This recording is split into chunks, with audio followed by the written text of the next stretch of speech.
Welcome to the next section of my book review of the Affirmative Action Hoax by Farron. This section is my critiques with the book.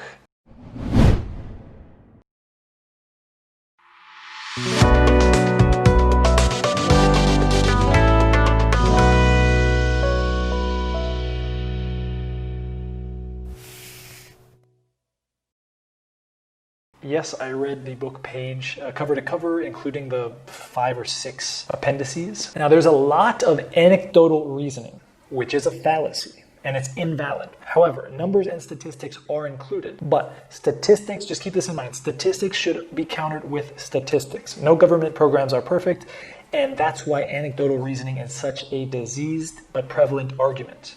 Okay, you'll see this a lot on mainstream media. There'll be this government program, and then someone from the opposing side will pick out these anecdotal cases to disqualify the government program. There's always going to be extremes in anecdotal cases. I do refer to a lot of them in this review as they're in the book, and this is a book review, but I wanted to call that out. Anecdotal reasoning is invalid. It's a fallacy. It does not matter an individual case. Statistics should be countered with statistics. The first edition was 2004, and the revised edition was 2014. Okay, so it's a little bit dated. On one hand, issues like affirmative action don't change so fast, but also I wonder if instances, for example, the Fanjul brothers from Cuba, are still happening today. In recent years, boards of bar examiners in many states have recommended raising the passing grade on their students' bar exam because the current passing grade is too low to ensure even the minimum of competence to practice law. That's from location 4559. Now, I looked this particular thing up and found the opposite was true. Briefly looked it up, by the way, very briefly. They're trying to actually lower the passing rate. The book cites from the 1980s and 1990s a lot. Affirmative action was law in the 1960s. And so it didn't take long for the universities and employment to start implementing it, as opposed to other rights in our history. For example, what I'm saying is affirmative action was passed in the 1960s, and almost immediately schools and employment, it took effect right away. Whereas in other times when people were given rights, certain groups were given rights, it wasn't an immediate effect. It took some time. But this was immediately effect because the most egregious implementations of affirmative action was from the 1970s. The Baki case was from the 1980s. So they really took this law and ran with it. So good for them. Author argued early that black students are not as qualified when they enter college, which made me wonder how they measured up to their peers upon and after graduation. Now, it wasn't until after midway that the author started to provide some support that blacks graduated in the lower part of their class rank and even thrive less in later graduate school and employment. Hey, location 1550, among students entering law school in 1991, whites in the lowest socioeconomic status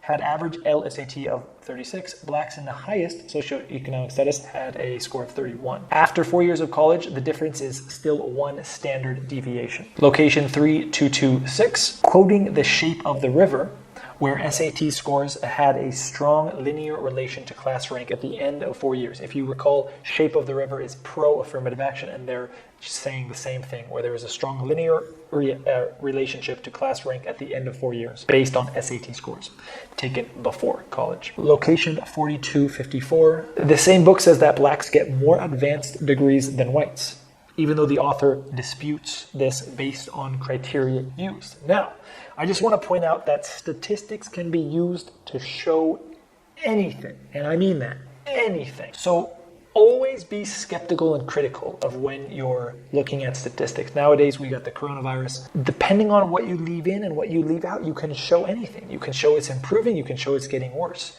And this is true for any statistics. So keep this in mind, please. Throughout the book beats their point page after page. By the end of the book, it was just getting hard to read, to be honest.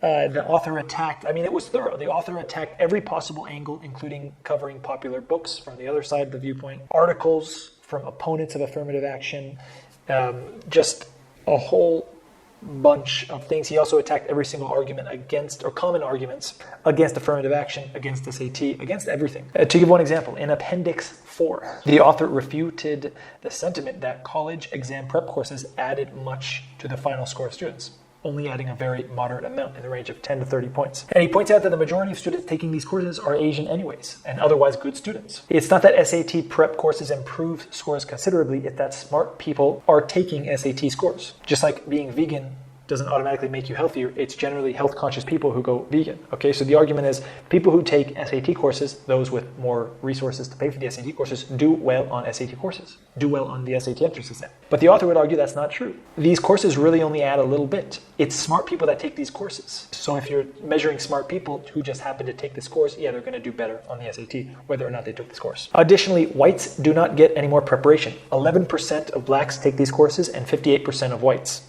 They're both underrepresented in the 1990s, but blacks are a little bit less underrepresented. The reason that both blacks and whites are underrepresented in terms of SAT prep courses is because Asians are overrepresented. Now, it could be that affirmative action has worked. And while the first wave of it in the 60s, 70s, and 80s did allow some unintelligent people, in this case minorities, to enter the workforce and companies to profit on these minority-owned business exclusions. Nowadays, this could have changed, and the smartest minorities are just the smartest whites. The idea that one race is genetically more intelligent or has more genetic intelligence potential than another group, while it sounds plausible, could be a thing, it's hard to accept. But if indeed this book is dated and no longer accurate, then the question would become how much longer for affirmative action. In 1998, the average verbal and math scores between white and black was 189. In 2009, it was 209.